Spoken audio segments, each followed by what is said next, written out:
ਦੀ ਇੱਕ ਫਿਰ ਜ਼ਿਆਦਾ ਵੀਡੀਓ ਗਰਦਿਸ਼ ਕਰ ਰਹੀ ਹੈ ਜਿੰਦੇ ਵਿੱਚ ਉਹ ਸਿੱਖਾਂ ਤੇ ਫਿਰ ਟਿੱਪਣੀ ਕਰਦੀ ਏ ਤੇ ਸਿੱਖਾਂ ਦੇ ਖਿਲਾਫ ਉਹ ਫਿਰ ਗੱਲ ਕਰਦੀ ਏ। ਸਿੱਖਾਂ ਦਾ ਗੁੱਸਾ ਹੁਣ ਵੀ ਜਾਇਜ਼ ਏ। ਖੈਰ ਉਹਨੇ ਕੀ ਟਿੱਪਣੀ ਕੀਤੀ ਔਰ ਕੀ ਗੱਲ ਕੀਤੀ ਹੈ ਆਪਾਂ ਜਾਣ ਲੈਂਦੇ ਹਾਂ ਪਹਿਲਾਂ ਵੀਡੀਓ 'ਚ ਤੇ ਫਿਰ करने हैं गुफ्तगू।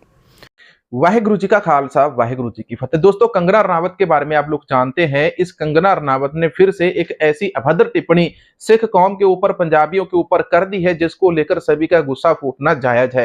यहाँ पर ये कहती है कि इस समय सेंसर बोर्ड को सिखों ने, पंजाबियों ने या भारत देश के वसनीकों ने धमकियां दी है, उसको तलवारें चलाने की, तलवारों से काट देने की धमकी दी है कि अगर तुमने इसकी फिल्म को बैन नहीं किया तो तुम्हारे ऊपर तलवारें चलेंगी, तुम्हारा रेप हो जाएगा। बहुत सारी ऐसी बातें ये अपने वीडियो के अंदर बताती है। सबूत के साथ ये वीडियो लेकर आया हूं। यहां पर कंगना का वीडियो मैं आपको सुनाऊंगा। पहले आप सभी लोग इसका ये वीडियो सुन लीजिए। इसके अलावा और बहुत सारी जानकारी है जो इस वीडियो के अंदर मैं आपको देने वाला हूं। पहले कंगना रनावत का ये वीडियो सुनो जिसके अंदर ये सेंसर बोर्ड की बात करती है, जहां पर इसकी जो इमरजेंसी फिल्म है वो बैन की गई है। कई तरह की अफवाहें उड़ रही हैं कि हमारी फिल्म इमरजेंसी को सेंसर सर्टिफिकेट मिल गया है। It is not true.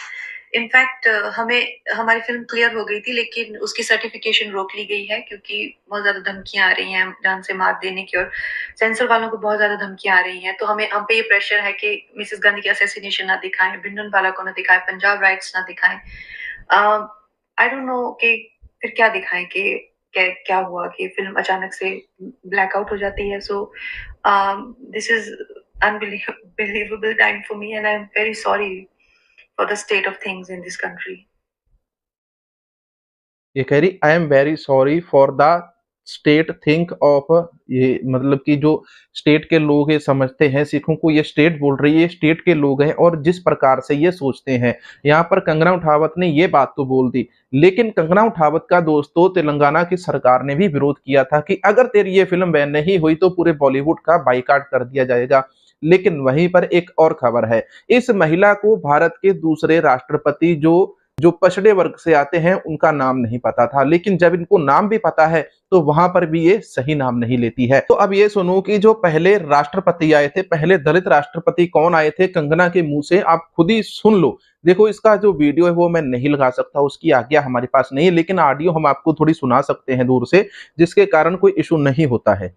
पहले जब राम कोविंद जी आए, पहले दलित राष्ट्रपति वो बने, दूसरे के.आर. नारायणन पहले थे। Sorry for my miss information. तभी तो हमारे प्रधानमंत्री जी ने जो है, पहले जब राम कोविंद जी आए, पहले दलित राष्ट्रपति वो बने, दूसरे के.आर. नारायणन पहले थे। राम कोविंद जी, यहाँ पर आप सुन रहे हैं, राम कोविंद जी, रामनाथ कोविंद जी नहीं। हमारे देश के पहले दूसरे दलित जो राष्ट्रपति हैं वो थे रामनाथ कोविंद जी, लेकिन ये उनको बोलती है राम कोविंद। अब सोचो कि देश की ये जो महिला है, बीजेपी के अंदर ही बैठ के, बीजेपी के ही इतने बड़े पद के ऊपर जो बैठे थे रामनाथ कोविंद जी, देश के राष्ट्रपति, उनका अपमान कर रही है। इस महिला के ऊपर देशद्रोह का केस दर्ज किया जाना चाहिए अभी के अभी, और इस महिला को सलाखों के दोस्तों पीछे किया जाना चाहिए। ये असल में इस लायक है कि इसके ऊपर एनएसए लगे और इसको कम से कम 10 साल जेल के अंदर रखा जाए, क्योंकि जिस प्रकार से ये देश के राष्ट्रपति जी का अपमान कर रही है, जिनके खिलाफ कोई भी ऐसी कंट्रोवर्सी नहीं, कभी उन्होंने गलत बयानबाजी नहीं की, कभी भी उन्होंने किसी को बुरा भला नहीं कहा, उनका ये अपमान कर रही है, उनके नाम का ये अपमान कर रही है। दोस्तों, यहाँ पर एक तो आपने राष्ट्रपति रामनाथ कोविंद जी वाला जो कंगना का बयान है आपने वो सुन लिया। इस महिला के ऊपर हम जानते हैं कि इसके ऊपर एनएसए लगना चाहिए, इसके ऊपर देशद्रोह का मुकदमा दर्ज होना चाहिए, क्योंकि इसने देश के राष्ट्रपति जी का अपमान किया, और देश के राष्ट्रपति जी का जो अपमान करता है वो अपने देश का भी अपमान करता है। इस प्रकार से इसने अपने राष्ट्र, हमारे देश का अपमान किया, और इसके ऊपर देशद्रोह का मुकदमा दर्ज किया जाए, इसके ऊपर एनएसए लगाया जाए, क्योंकि ये राष्ट्रपति रामनाथ कोविंद जी को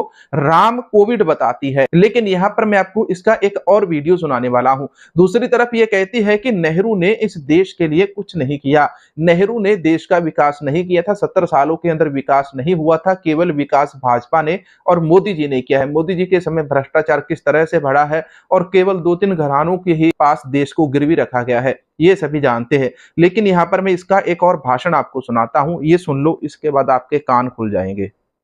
कि ऑन व्हाट बेसिस उनको ये उपलब्धि क्यों मिली है? ऑपोजिशन लीडर करने के लिए उन्होंने क्या तीर मारा है, क्या मुझे बता सकते हैं? 99 सीट्स लाए हैं। अरे वो 10% सीट्स चाहिए होती हैं लीडर ऑफ ऑपोजिशन के लिए, उनको आई हैं। 55 सीट्स चाहिए होती हैं, उनको 99 आई है, तो मिल गया एलओपी। ठीक है, अगर आपको ऐसे बात करनी है तो फिर इसका कोई जवाब हो ही नहीं सकता। सुनो, अब आपने ये तो सुन लिया, इसके बाद मैं आपको इसका एक और वीडियो सुनाता हूँ जो ये नेहरू जी वाली बात करती है कि नेहरू जी ने 70 साल के अंदर देश का कोई भी विकास नहीं किया था। इन्फॉर्मेशन तभी तो हमारे पर आएंगे। आज हमने 10 सालों में जितनी तरक्की की है हर एस्पेक्ट में, अगर यही तरक्की उस टाइम पे मिले उन क्रूशियल 17 इयर्स में, तो क्या होता, सोचिए खुद ही। और देश के निर्माण में नेहरू जी का योगदान कितना मानते हैं? नेहरू जी का योगदान वेरी वेरी मिनिस्क्यूल। आएंगे। आज हमने 10 सालों में जितनी तरक्की की है हर एस्पेक्ट में, अगर यही तरक्की उस टाइम पे मिले उन क्रूशियल 17 इयर्स में, तो क्या होता, सोचिए खुद ही। और नेहरू को अगर कोई व्यक्ति गाली दे रहा है तो वो ऐतिहासिक मूर्ख है, उससे बहस ओझा सा रही है। जो देश 1947 में कोई मान ही नहीं रहा था कि बचेगा ये देश, तो कह रहे थे बचेगा ही नहीं आदमी, ये देश बचेगा ही नहीं। ये स्थिति थी 1947 में भारत की, और वहां से वो आदमी निकाल कर लाया। नेहरू तो एक बहुत विद्वान आदमी और डिप्लोमेटिक आदमी, राजनीति में इमोशन से काम नहीं चलता। तो सबके खाते में 15 लाख होते। नेहरू जो आदमी जेल से किताब लिखता है अपनी बेटी को। तो दोस्तों, ये सारी जानकारी मैं आपके सामने रखना चाहता था कि कंगना रनावत जानबूझकर सिखों से पंगा ले रही है, और हमें लगता है इसका समय जो है नजदीक है, क्योंकि बिना बात के हर बार ये किसानों के ऊपर, सिखों के ऊपर, पंजाब के ऊपर निशाना साधती है। फिल्म इसकी अब सेंसर बोर्ड ने बंद की है, सेंसर बोर्ड ने इसकी फिल्म बैन की। सिखों ने, निहंग सिखों ने, किसी सरदार ने जाकर तो इसके घर के सामने इसके ताला नहीं लगा दिया कि तू घर से बाहर नहीं निकलेगी, तेरी फिल्म रिलीज नहीं होने देंगे। इसके खिलाफ किसी ने वायलेंस की, किसी ने इसको मारा पीटा नहीं, इसके साथ किसी ने गाली गलौज तक नहीं की, लेकिन ये महिला फिर भी नहीं टलती है। और बीजेपी ने भी इसको धिक्कारा है, जब ये बीजेपी के खिलाफ भी बयान दे देती है टीवी के ऊपर। बीजेपी ने इसको कहा था कि तू किसानों और पंजाब के खिलाफ कोई भी बयान नहीं देगी, लेकिन उसी दिन फिर से इसने एक वीडियो इंटरव्यू किया आज तक के साथ। आज तक के साथ इसने इंटरव्यू करते हुए बोल दिया कि पंजाब के किसान बलात्कारी है, मैंने वहां पर बलात्कार होते देखे हैं। तब इसी के ऊपर सरदार सिमरनजीत सिंह मान एमपी हैं पंजाब से, संगरूर से, तो उन्होंने कंगना को बोल दिया कि भाई हाँ, इस बीबी, उसको जब उनको इंटरव्यू के अंदर पूछा गया कि भाई बीबी जी कहती है कि पंजाब के लोगों ने या किसानों ने वहां पर रेप हुए, किसानी आंदोलन के अंदर बलात्कार हुए थे, तो उन्होंने आगे से बोल दिया। अब वो भी इसी की भाषा इसके साथ बोलते हैं कि हाँ भाई, कंगना रनावत को पता है, उसको ज्यादा इसकी मतलब एजुकेशन, जानकारी है कि रेप कैसे होता है, क्योंकि उसको ये एक्सपीरियंस है, उन्होंने ये बात बोल दी। इसके बाद अब ये कहती है कि मुझे रेप थ्रेट्स आते हैं। फिर इसने शिकायतें लिखानी शुरू कर दी, पुलिस के पास गई। अब किसानों ने इसका पुतला फूकना चाहा, तो वहां पर जो पुलिस है उसका भी आप इधर वीडियो देखो, पुलिस इसका पुतला लेकर भाग रही है। यार, कितने मजाक की बात हो रही है हमारे देश के अंदर कि किसानों को पुतला नहीं फूकने दिया जा रहा, किसानों से पुतला भी छीन कर वहां से भागा जा रहा है। अब ऐसे के अंदर कंगना बीबी है, कंगना टंगना जो भी है, यहाँ पर बात इसकी फिल्म की हो रही थी। इसने रेप की बात शुरू की, तो उसके बाद मान साहब ने बात की, मान साहब ने बात की, तो ये बातें निकलती है।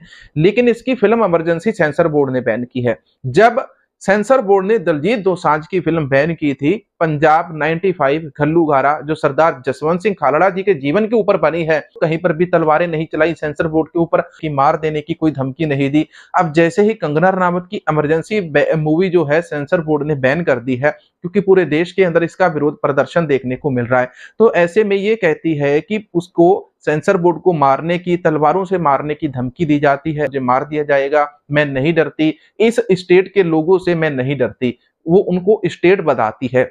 इस देश के अंदर ये केवल वही मानती है कि जो बीजेपी का वर्कर है, जो मोदी का फैन है, वही देशभक्त है, बाकी सभी तुम लोग मूर्ख हो, तुम लोग देशभक्त नहीं हो। राहुल गांधी को ये अपोजिशन का लीडर नहीं मानती, नेहरू को प्रधानमंत्री नहीं मानती है। नेहरू ने विकास नहीं किया, गांधी ने विकास नहीं किया, वल्लभ भाई पटेल ने विकास नहीं किया, सरदार पटेल ने विकास नहीं किया, किसी ने विकास नहीं किया। केवल देश आजाद हुआ 2014 में, विकास शुरू हुआ। ਦੋਸਤੋ ਨੇ ਕਿਹਾ ਕਿ ਸੈਂਸ ਬੋਰਡ ਦੇ ਵਿੱਚ ਉਹਨੇ ਦੱਸਿਆ ਕਿ ਸਿੱਖਾਂ ਨੇ ਮੈਨੂੰ ਧਮਕੀ ਦਿੱਤੀ ਹੈ ਤਲਵਾਰਾਂ ਨਾਲ ਮਾਰਨ ਦੀ, ਗੋਲੀ ਮਾਰਨ ਦੀ, ਉਸ ਤੋਂ ਬਾਅਦ ਮੇਰੀ ਇੱਜ਼ਤ ਲੁੱਟਣ ਦੀ ਉਹਨਾਂ ਨੇ ਧਮਕੀ ਦਿੱਤੀ ਹੈ। ਖੈਰ, ਉਹਨੂੰ ਪਹਿਲੇ ਲਫ਼ਜ਼ ਸੋਚ ਲੈਣੇ ਚਾਹੀਦੇ ਨੇ ਕਿ ਮੈਂ ਲਫ਼ਜ਼ ਗਲਤ ਬੋਲਾਂ ਹੀ ਕਿਉਂ ਜਿਹੜਾ ਕਿਸੇ ਨੂੰ ਗੁੱਸਾ ਆਵੇ ਮੇਰੇ ਉੱਤੇ। ਬੋਲਣ ਤੋਂ ਪਹਿਲਾਂ ਤਾਂ ਕੁਝ ਸੋਚਦੀ ਨਹੀਂ। ਖੈਰ, ਉਹਦੀਆਂ ਗੱਲਾਂ 'ਤੇ ਹਾਸਾ ਵੀ ਬੜਾ ਆਉਂਦਾ ਹੈ ਕਿ ਕੋਈ ਵੀ ਗੱਲ ਹੈ ਆਪਾਂ ਸੋਚ ਕੇ ਕਰ ਲਈਏ ਕਿ ਯਾਰ ਆ ਗੱਲ ਇੰਝ ਹੋਵੇਗੀ, ਲੇਕਿਨ ਉਹ ਜਦੋਂ ਨਹੀਂ ਹੁੰਦੀ ਬੰਦਾ ਕਹਿੰਦਾ ਯਾਰ ਸੌਰੀ। ਇਹ ਹਾਲ ਹੈ ਕੰਗਨਾ ਦਾ। ਇੱਕ ਚੀਜ਼ ਉਹਨੇ ਸੋਚਣਾ ਨਹੀਂ, ਵੇਖਣਾ ਨਹੀਂ, ਕਿਸੇ ਦੇ ਉੱਤੇ ਟਿੱਪਣੀ ਕਰ ਦੇਣੀ, ਕਿਸੇ ਨੂੰ ਗਲਤ ਕਹਿ ਦੇਣਾ, ਬਾਅਦ 'ਚੋਂ ਸਾਬਤ ਨਹੀਂ ਹੁੰਦਾ, ਫਿਰ ਉਹ ਕੰਗਨਾ ਦੇ ਉੱਤੇ ਉਲਟਾ ਐਕਸ਼ਨ ਹੋ ਜਾਂਦਾ ਹੈ। ਇਹ ਹੀ ਕੰਗਨਾ ਬੜੀ ਦੇਰ ਤੋਂ ਕਰਦੀ ਆ ਰਹੀ ਹੈ। ਖੁਦਾ ਜਾਣੇ, ਉਹ ਰੱਬ ਜਾਣੇ, ਉਹ ਪੈਸੇ ਲੈ ਕੇ ਕੰਮ ਕਰਦੀ ਹੈ ਜਾਂ ਵੈਸੇ ਕਰਦੀ ਹੈ। ਇਸ ਵੀਡੀਓ ਦੇ ਬਾਰੇ ਤੁਹਾਡੀ ਕੀ ਰਾਏ, ਕਮੈਂਟ ਜ਼ਰੂਰ ਕਰਿਓ। ਅਗਰ ਨਵੇਂ ਹੋ ਤਾਂ ਚੈਨਲ ਨੂੰ ਜ਼ਰੂਰ ਸਬਸਕ੍ਰਾਈਬ ਕਰੋ। ਇਸੇ ਨਾਲ ਹੀ ਜ਼ਿਆਦਾ ਚਾਹਾਂਗੇ। ਅੱਲਾ ਹਾਫਿਜ਼।